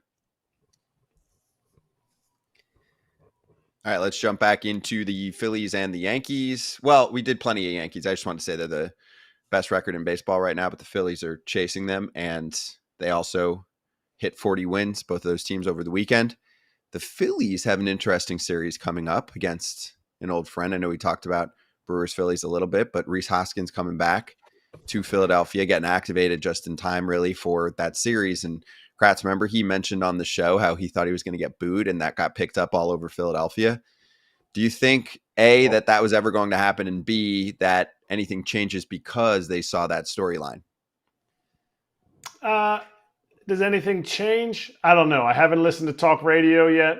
Fans are kind of manipulated by talk radio because that's where we get our information, where we get the pulse of guys that were in the locker room.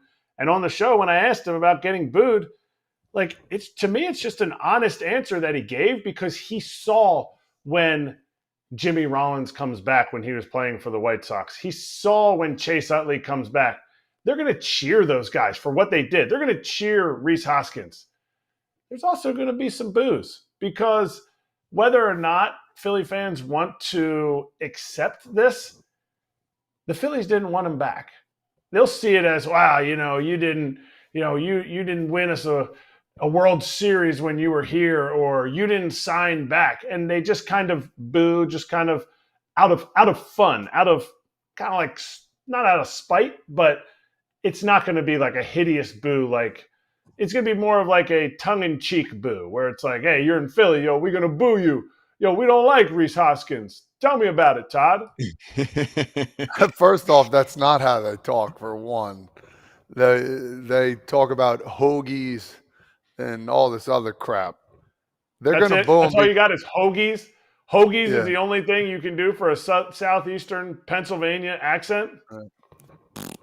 Anyway, they're going to boo the hell out of them because they're Philly fans and they're not the best fans in the world. I can't stand it. It won't be the hell out of them. No. They will. They will because that's their MO. That's what they do. And I don't think they're going to boo him. I don't think they're going to boo him at all. There's going to be some. There's going to be some. I'm telling you. Warranted. Your opinion's warranted. I'm going to put that opinion and put it to the side. Anyway, I'm going to explain something. They're Philly fans at heart. When he says he thinks he's going to get booed, they're going to freaking boo him now. He shouldn't have never said anything. And guess what? I'm not here for it. I won't watch that crap. He did a lot of good things for Philly. Let's hear what he had to say. Remember, he was on FT a couple months ago, and we asked him about it. Are you going to get booed when you go back to Philly? My guess is yes. My guess is yes. My guess is yes. I'm hoping. I don't know if hope is the right word, but if I'm getting booed, it probably means that the Brewers are doing something to be winning the game or to win the game. So I'll kind of root for that as a way to make sure that we, the Brewers, are coming out on top. But I'm excited to go back. I'm excited to see all those guys, those relationships that I talked about. I'm excited to compete against them, wearing a different uni. But I said this when I signed. I hope the Brewers win at the end of the day. There you go. He knows. He knows. He knows. He was there. He was there for a long time. And he's not going to be like, why are they booing me? No, he's just going to be like, yeah, they're going to boo me. So you just said they're going to boo him just by that comment. I said it. Were you not listening to what I said? Scott said they're not going to boo him. They're not. It's going to be 80% cheering. I'm telling you, it's not the same in Philly anymore. You're going to hear more boos than you're going to hear cheers. You're going to see people. You're going to see people clapping like this, but you're going to see Little John, boo, boo. They're going to boo with a smile if they boo him because he did a lot there. All right. Lastly, before our next guest, I do want to point out Will Little's ump card. Erik Kratz, would you like to give us the report card love? Since we do the ump show segment once or twice a week, we also like to highlight the superstars in our sport. Superstars. To me, Will Little, pro. Should be going to the All-Star game if he wants to. should be doing playoffs if he wants to. What, World Series. Like, a game like this is not like, this is an exception, and it's not an exception because guys can't do it. You miss 4 or 5 in a game. That's more realistic. When you get one pitch that he got wrong, it's like what Todd always says. I was actually wrong one time. I thought I was incorrect, but I actually wasn't. So interesting. Well, let's bring this into our next conversation. A buddy of Todd Father joining us right now. Going with that. You ready for this? Get my man in here.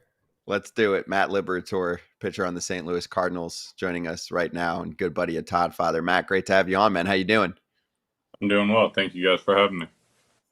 Quick question for you as we Matt. start here, and then Todd, we'll give you a bunch of crap because he's on fire today. But if an ump has an incredible game, especially if you're like a starter and you're coming out after 5 or 6 or something like that, do you give him a little hat tip like you crushed it today, ump?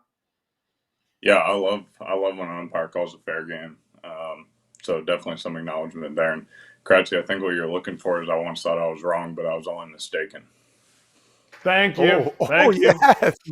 Mistake. Get your words right, Kratzy. Not incorrect. Come on. Mistaken. I love that. Hey, last time I saw this guy, we were playing cards until 6 in the morning, having a few root beers here and there, bro. We had a good time, bro. Awesome. Port St. Lucie was fun. So if people don't know the backstory, we played in the trials together in Port St. Lucie for Team USA, and we had such a blast. We had a really good team. We ended up winning to go to the Olympics, and my man Matty played a big part in that whole thing, dude. He had first time I've seen a big lefty hammer. Like, he had one of the biggest curveballs that you'll ever see, and now he's doing it at a bigger stage, dude. It's good to see you. Thank you. It's good to see you too. I don't know how much cards I've played since you took all my money, but taught me a valuable lesson then. Don't let Kratzy doesn't. Kratzy, you got something to say? Because I took your money too back in the day, if you remember. You didn't take any of my money, and I know that's as the kids say, that's cap. I wouldn't be playing cards. You're in a different card playing bracket than me. All good. Hey, Matty, let me ask you this, dude. You were a starter once, now in the bullpen. Talk to me a little bit about the adjustments. Do you love it? Are you okay with everything? And, it's something new to you now. I mean, have you ever done the bullpen before? So my sophomore year of high school, I came out of the pen while I was on varsity. I got like maybe 30 innings in the bullpen throughout the course of the season, but that was kind of the extent of my bullpen career until last year after I came off the IL. And I mean, it happened pretty quick. I threw my first outing, threw well. The next day, one of our coaches came up to me and was like, "Hey, do you think you'd want to throw in leverage situations?" And I was like, "Are you kidding? Like, of course I want to." And the next night I was in a leverage situation, like 6th or 7th inning in a 1-run game. And then following outing after that, I was part of Wilner's 199th win in Baltimore. And ever since then, it's just kind of been off to the races with it. I think there's a lot more simplicity in the bullpen. You're not trying to go through a lineup multiple times. You're not thinking so much about the game plan, and you can kind of just come in and go right after guys. And I have enjoyed that. I don't miss hitting at all. I was a terrible hitter. Can't see the baseball, but I really do miss playing the field and feeling like I'm a part of the game as often as I can. And so being in the bullpen has given me an opportunity to touch the game more often, and I definitely enjoy that. Can you go back to that conversation a little bit? Oh, I'm sorry, Scotty. Excuse me. Can you go back to that conversation of when they approached you about, do you want to be in more leverage situations? That's not like, hey, do you want to be a big part of our bullpen? Oh, actually, no. Could you just keep giving me nothing innings when we're down by 3? Yeah, so I'd had that start in Tampa last year where I threw 8 innings, threw really well. But outside of that, my starts were kind of rocky, kind of hit or miss. And then I ended up tweaking my back a little bit, had to go on the IL for about 2 weeks. And when I came off the IL, our rotation was in a good spot. So they said, hey, we think you're going to help us the most if you come out of the bullpen right now. Are you willing to do that? And I said, yeah, of course. I want to help the team win. So went out through that night against the Braves and came in, threw really well. Velo was up, stuff was up. And then the next night, just having a conversation during BP, and they're like, would you feel comfortable in like high leverage, high pressure type situations? And I was like, that's all I want to do. If I'm going to be the bullpen, like obviously I want to be the closer. I know we have one, but I'll take as many of those leverage innings as I can get. And that next night I was in a leverage situation. I threw well again. And from there on out, it just kind of been, I can be the bridge guy. I can eat up multiple innings. I bounce back and I recover well, so I can throw on back-to-back days. I've just gotten a lot of opportunities to contribute to the team. You should be able to bounce back. You're like 17 years old. You're like a baby. So the recovery part should be, you're not like a Adam Wainwright or something. You're not old, but do you see yourself when that velo ticks up and you have that mindset? You're talking about your mindset. You're still young in the big leagues. Do you sit there and go, because you see it all the time. You see dudes that go to the bullpen. Carlos Carrasco was a guy that comes to my mind right away because he just pitched last night.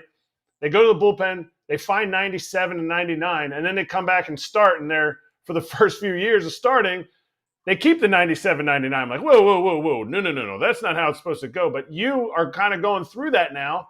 That uptick that you've gotten is really noticeable. Do you feel like you could keep that as a starter now with the mindset that you have where you're like, you know what, I'm just throwing 6 relief innings here as a starter? Or do you think it's something more physical that you'd have to build up for if you would get back into rotation?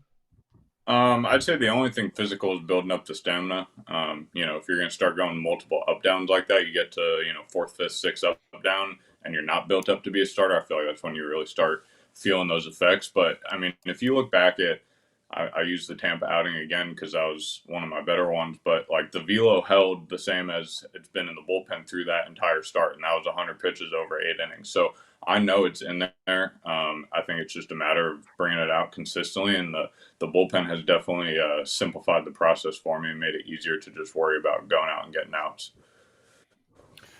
I want to talk a little about the resurgence here a little bit. 7-3 in your last 10. Lance Lynn coming in, getting that dominant performance. Well, dominant. He did well yesterday. Tell me, who's the leader in this clubhouse? How's this been changing? Guys are starting to hit. Paul Goldschmidt's hitting well. Talk a little about the clubhouse and the aura and the atmosphere in the Cardinal clubhouse. Yeah, I mean, to be completely honest, like all of the veteran guys that we brought in this year have been outstanding. Lance, Gibby, Sonny, Carp, Crawford, even Kittredge, guys that are actively contributing to the game every day from the bullpen standpoint. Also, like, we just have a really good group of guys that I feel like everybody's meshing together right now. And when things weren't going right, we did a good job of keeping our clubhouse intact. Like, it sucked to go through that. And, guys were frustrated and angry and upset, rightfully so. But there was never, like, we had 2 games in that entire stretch where we got beat, and we got handily beat. Outside of that, we didn't feel like we were ever out of a game, and we were missing one big hit or one big pitch. And now you're starting to see those things come around for us. And I think that's a testament to, our mental toughness and our mental fortitude to say, what we're doing right now is not working, but we're going to stick to the process. We're not results oriented, and we're going to go out and compete our ass off every day. I like that. I like that a lot. Who stood out to you during that resurgence on an individual basis that's kind of turned it around after maybe a slower start? Like who's a guy that you're looking at and saying, okay, the last few weeks are a big reason why this team's doing this as well?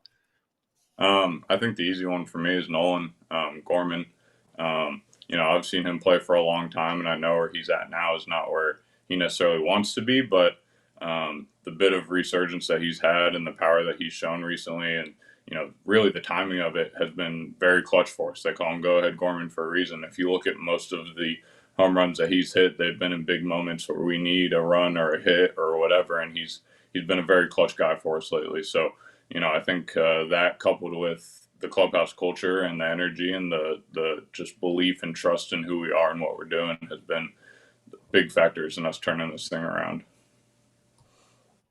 Can you give us a scouting report on how Todd Father was as a teammate and maybe a leader for the youngsters? Yeah, absolutely. So, just to put it into perspective a little bit, I was in AAA with Memphis when I came to that event. I had actually just come off of the worst start of my career. I think I threw 3 innings, like 80 pitches, gave up 14 hits, 7 runs, and gave up a career first home run to a pitcher. So that was kind of the low point of my season at that time, and came to the USA event, not really knowing what to expect, but excited to play for Team USA since I'd done it before, and it was so much fun. And, guys like the Todd father, guys like John Jay, guys like Edwin Jackson, really were the heart of that team. And I came back after that feeling like I was playing for a team the rest of the season, and I ended up having an incredible second half, turned my whole season around. So being around guys like Todd Frazier and Edwin Jackson and all those guys, Homer Bailey was on that team. It was really special, and it was a ton of fun. Appreciate that, so man. do you that means a lot. Thank Absolutely. you. Telling you, do people you don't have understand. the Cardinal Way book? Go ahead. Oh, my bad, Todd. No, I just wanted to explain. People don't understand playing for USA on your chest and the commitment you give to play. I'm not taking away from anybody who's fighting overseas because I respect them a lot more than what we do. But playing baseball with the USA on your chest just means so much, and you make a commitment and you make a nice little sacrifice to yourself. That and we're not playing for me, we're playing for we. And it's heartwarming. It brings you to tears. It gets you excited. And it's a memory that, as you can see, it's going to last your lifetime. And I got to do it 3 times. Luckily, Kratz, I think 3 or 4 times. And telling you, it's a bond, and it's something that was going to be with you forever. Because I kept telling these kids, and I know Kratz, same thing. This is your World Series. Every game, it doesn't matter if you're playing the worst country or not. They're coming for you because you got that USA on your chest. And the bond and the family together that comes with that, boys and girls, it's the best feeling in the world. And you can see by how he's talking about it. Kratzy, you can divulge on this. There's nothing better. I got one thing real quick. I don't know if I've ever told anybody about this besides maybe Nolan Gorman, since he's my best friend. But that night that you took all my money before I lost all the money and I was still in a good mood, I took a video when I walked into Jay's room, and we had all the pizzas and the coolers and the food, and all the guys were hanging out and talking.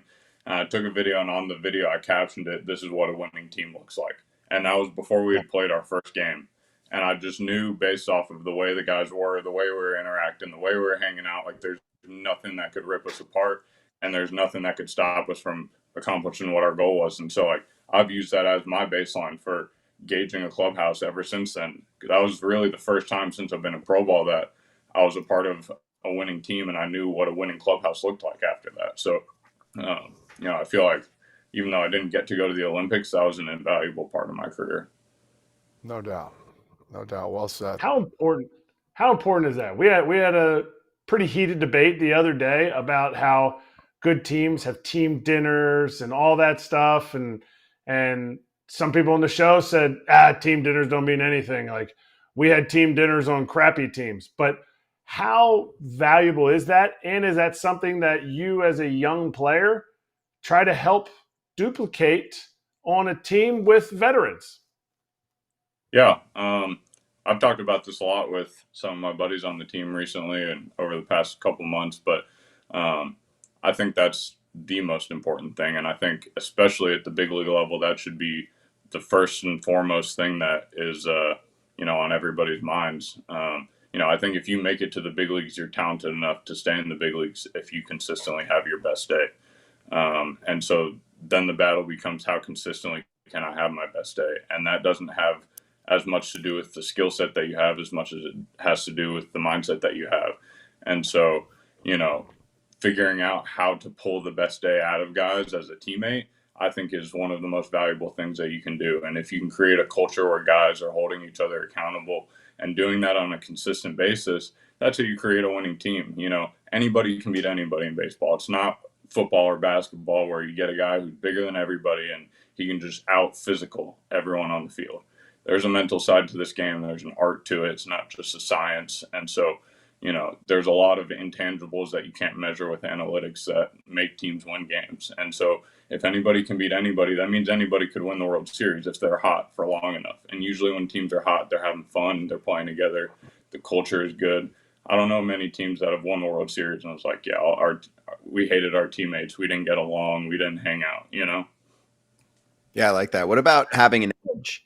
So Lance Lynn, I think, provides an edge to teams with the way that he pitches and just the way that he goes about his biz and talks. This isn't the perfect comp, but yesterday we had a current event situation where Tommy Pham slides in, William Contreras barking at him a little bit. He's got the post-game comments. You see a lot of mixed reviews on Pham. I think he's misunderstood sometimes. I don't know if you know him at all, but would you appreciate that if it's a White Sox team that's terrible this year? They would be the first people to say that, the people on the team, right? And this guy comes through.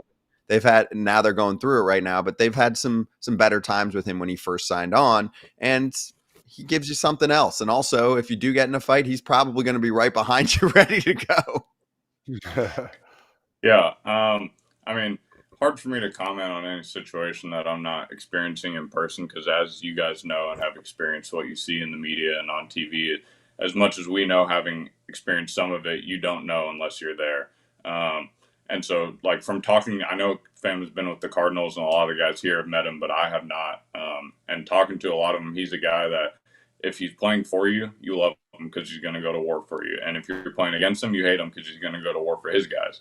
And I want those guys on my team. So, not knowing anything about him, I like how much he cares about his team and winning and, fighting the fight for his guys and not the other guys.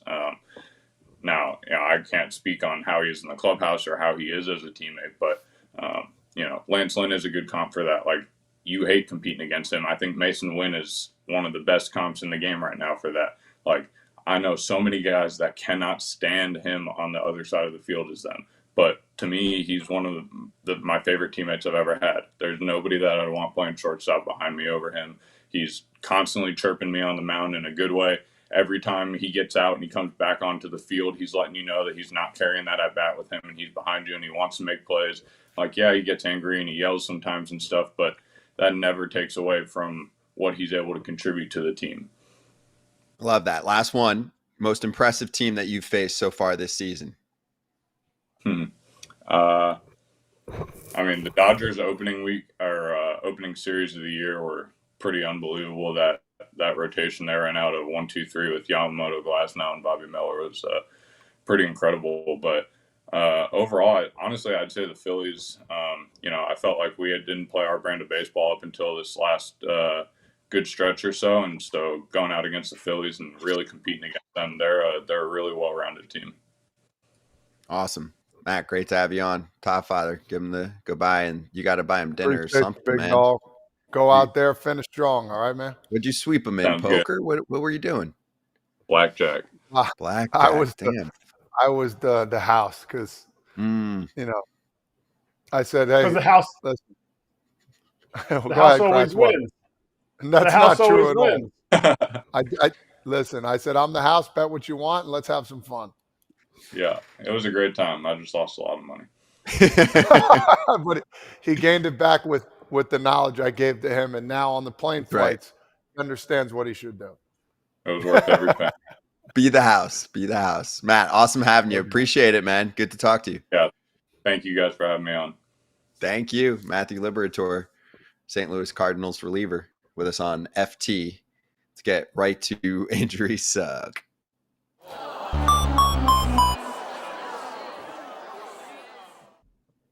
Matt talked Phillies. Ranger Suarez took an Alec Burleson comebacker off the hand. Looked painful, but it looks like it's just a bad bruise, which is the best news that you can get when you get smashed by a baseball coming off the bat 100 plus. I mean, he leaves the game. I think he's been top 3, top 5 pitcher. If you're looking at ERA plus, he's at 237 now. It's best in baseball. 237, 100's league average. He's been ridiculous, and he still makes the play, which you just expect him to make every play. He's going to win a Gold Glove. He fell 2/3 of an inning short. He got hit right below the thumb, is what they were saying, down here, and so The issue for the Phillies, we're Monday now. He needs to be able to throw off the mound by Wednesday. If you think about his, their travel schedule, they're flying across the pond, going to London, getting there on Thursdays, their travel day. That's a grind of a travel day. Normally, his side day would be Thursday. They could evaluate it and say, all right, you're throwing Saturday, because he's throwing the Saturday game in London. Now you got to kind of push that up to Wednesday, which is only in 2 days. So you hope, obviously it's great that there's no break, but the bruise needs to heal and they got to try to get that out of there, because if he can't go across the pond, they got to get somebody else, and they got to be able to maybe move their rotation around, which is not just, we'll just slot somebody in. So for the next 2 or 3 days here, Spencer Turnbull's going to be out because he pitched in that game, and he's going to be out moving out of their bullpen, moving forward. So and Brandon Marsh had his hamstring, so they're waiting. It's going to be a little bit of a trial. They can't run JT Realmuto out there every single day. He's got a little knee thing. So you got Garrett Stubbs. But they've been dealing with all this stuff for this whole time, and they're still winning. Yeah, they've been pretty healthy, then. I'm saying with they've had different lineups. They had Turner went down. Edmundo Sosa stepped in and was the hottest hitter besides Aaron Judge since that date. They had Rojas was struggling, so they had to move somebody else they had to put Pache in. Now Suarez is down. Real Muto missed an entire series about a week and a half ago. So they've still been winning. They don't have guys on the IL, but they don't have everybody in the lineup. Philly's going to be just fine. I do think they're going to be just fine at the end of the day. I thought at first glance it hit the glove hand, but it didn't hit the glove hand. Right, Kratzy? It hit down here. Yeah. So when I right down saw there. I'm like, why the heck is he coming out? He could still just, use two hands to catch. But yeah, that hurts. That hurts. But it is a bruise. That's a good sign. I think onwards and upwards for this squad. And I they lost the last game, but it's nothing indicative of what they're capable of doing and what they've been doing. Quick fan question here. Would you just say, you know what? Let's just not send him to London with the long flight and the whole deal. Just let him one. Turnbull also has been great for them in the rotation. They moved him to the bullpen. He picked up a few shutout innings. I mean, it's not the sexiest name to start in his place, but that's not the Phillies' job. The Phillies' job is to win games and win the marathon. You do have to win the marathon. That's being a problem. Mm-hmm. I mean, keeping them over here. The issue is who do you turn to? Who makes that start? Is it Turnbull that makes the start? Now you're down a piece in the bullpen. We've seen some of these London games. I think it was London where it kind of got a little out of hand with the balls just going out of the yard. A lot of overs for those of you betting the over under on the London series. Mm-hmm. And so you might need to get into the pen. I know they have a good rotation. I know they go deep there, but you don't want to add – I wouldn't want to add that flight, which creates a lot of swelling, can cause problems for a guy that already has an area that's going to be swelling up a lot. I just think, I just think you don't push it if you don't have to. No. They've also worked him. I mean, playoff starter, the whole deal. So just be cautious. You're making the playoffs. You're going to be okay. The Diamondbacks have to push it a little bit more. We talked about Gallen going down the other day, and he's had hamstring issues this year. Now he goes on the shelf. And for me, I just wanted to kind of verbally mention, you got Eduardo Rodriguez still MIA. Merrill Kelly's on that 60-day IL as well. And Gallen with his low 3 ERA hitting the shelf. I still think the Diamondbacks are going to be okay. I think they're going to have a big second half. I really like the team. I think the offense is pretty solid. It's been a top 10 offense in baseball, despite Corbin Carroll MIA on the field. So I still like Arizona. I know they split it this weekend with the Mets, but I mean, they're really diving deep into their starting pitching depth. The one I want to get to is the Padres. We had a couple injuries pop up for them. So it's Yu Darvish and Joe Musgrove heading to the injured list for this team. You was about to get going too. He was getting hot. You was looking pretty darn good too. And you can never count out Musgrove. The guy's he's a giant. He's one of those guys that, you know, he might have a bad start here and there, but he's always going to give you what he's got. He's going to go 80 to 100 pitches, and he's going to give you, whether it's 4 innings or 8 innings, he's going to give you something. So those are 2 big ones for me. That hurts. That hurts the Padres, in my opinion. And yeah, I actually think, you know, if their rotation was a little bit healthier, it's a playoff contender. They're still going to be hanging around, I think, for the entire year. Obviously, I'm biased here on Arise, but dude's had 4+ hit games in his first 24. That was through Friday, which was the first player to do that since 1900, aka the first player they can really track to do that with his new team. I mean, he's a machine with them right now. And Profar, too, helping to carry the offense. The offense has been better than expected, I would think, especially considering considering the numbers that Machado and Tatis are popping up are putting up, which are not great, right? I mean, if I told you Manny Machado and Fernando Tatis Jr. aren't hitting much, you'd be like, oh, they're screwed. And Bogarts is out of the lineup? Yep. Like, yeah, this is where they have to step up. When your rotation isn't – I think their rotation is nice. Adding Cease is really nice. Now with these injuries mounting, both of them going on the IL at the same time, that's tough. We've said this last year when they had Soto. This is when this lineup has to carry the team. It is okay for this lineup to step up night in and night out. And to me, I think they have to be. I think they are doing – this is what they have to do. Now they have to go above this. I don't think this is like, oh, wow, they're actually doing really well, and they're playing out of their mind or whatever. They're going to have to carry this team until they get those pieces back and they have enough runs to get to the back end of that bullpen, which has been ridiculous. So I still think they're a playoff team, and I don't think the Diamondbacks are. I disagree with you. And maybe Sewald might be that closer that we were looking for that the Orioles will get. You know what I'm worried about?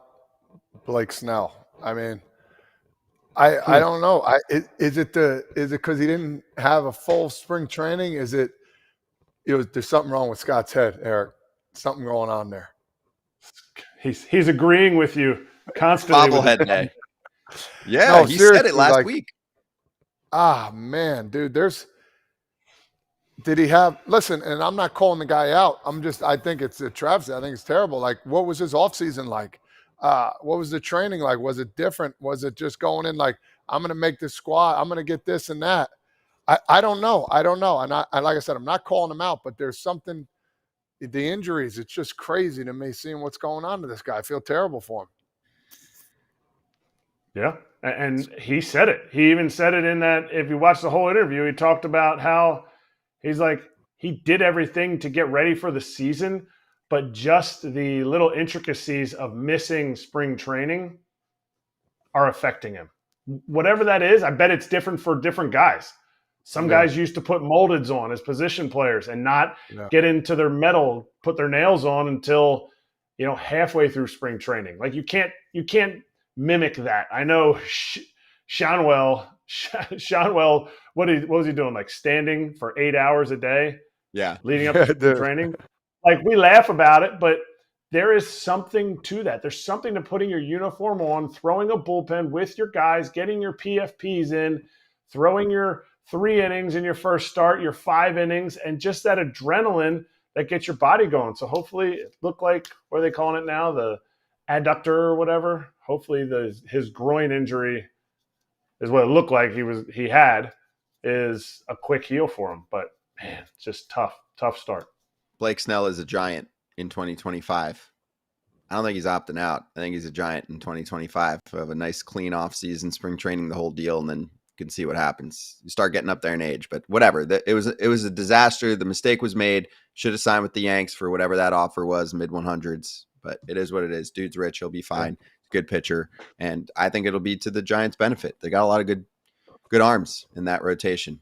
Snell will rebound. Robbie Ray will come back. Cobb will come back, and they're already looking pretty damn good as a ball club, or good enough to compete for a wild card spot and be dangerous in the playoffs, in my mind. Let's get to our picks and our announcement. We're at Mandalay Bay this week.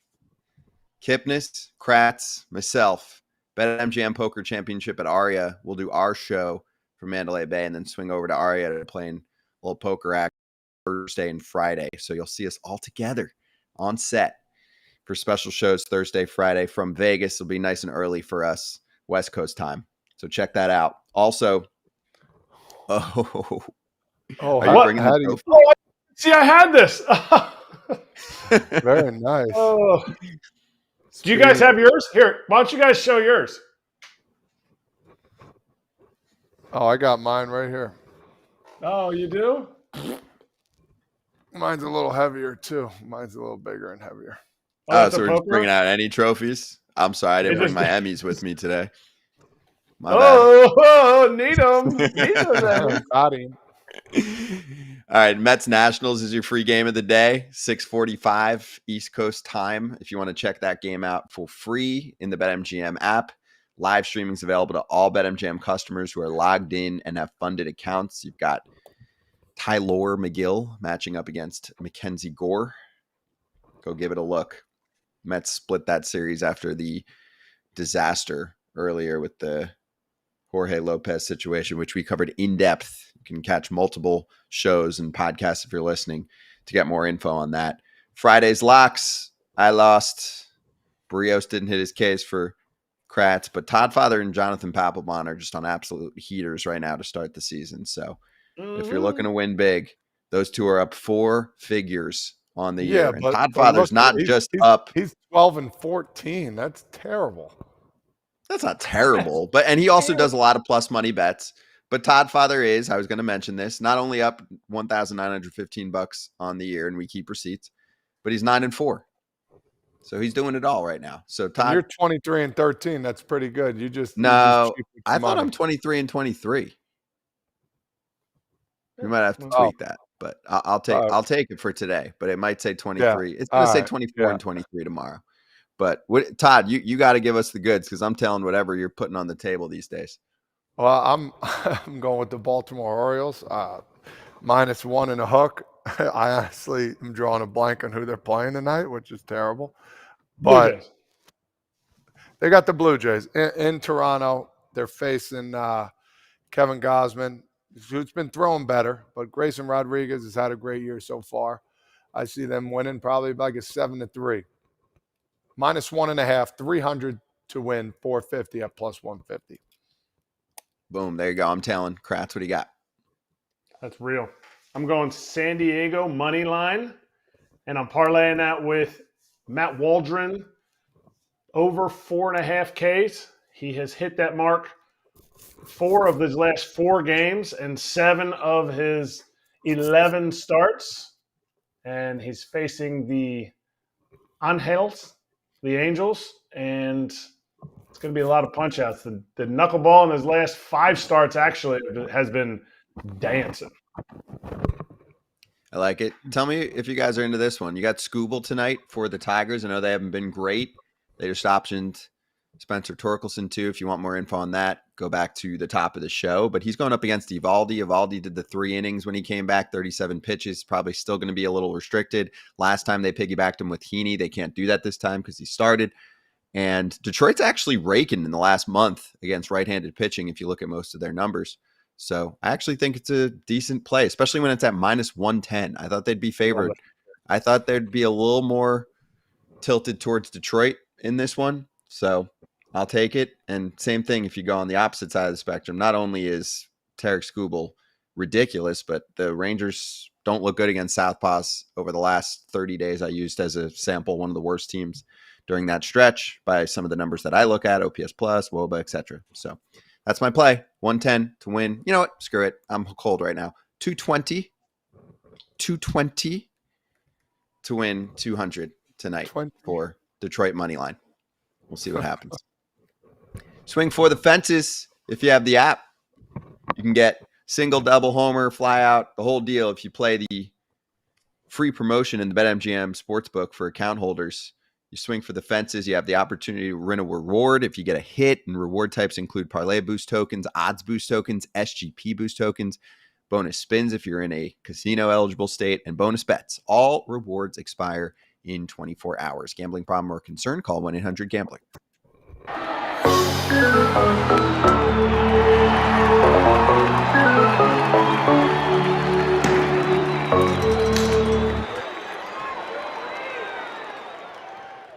We're going to speed round through slap. First off, the FT Leadoff newsletter is so good, so please check it out. I'll drop the link for you in the chat right now while Erik Kratz does two things. He's going to do Kratz hats and tell us about one of his new favorite competitions coming to Major League Baseball that was just announced.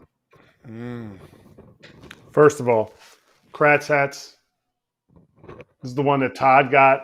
I don't know if he actually showed it the other day, but I did. Jersey Shore, they hooked us up. This was the hat that they wore for the game. I wore the sunglass hat. This was their hat for the Copa Diversión. It is just, I'm telling you, you got to look up all Jersey Shore's hats. They are legit. And do you want me to talk about the Futures Game competition? Like, let's get it. This is what I'm talking about. I think this is something that has been needed. What do they call it? The Future Skills Showcase. Like, they're calling their shots. They have targets. There's bunting, and people are like, oh, who cares about bunting? But to me, these are all like 19 to 22-year-old kids who aren't going to be like, I'm not gonna go into a home run derby.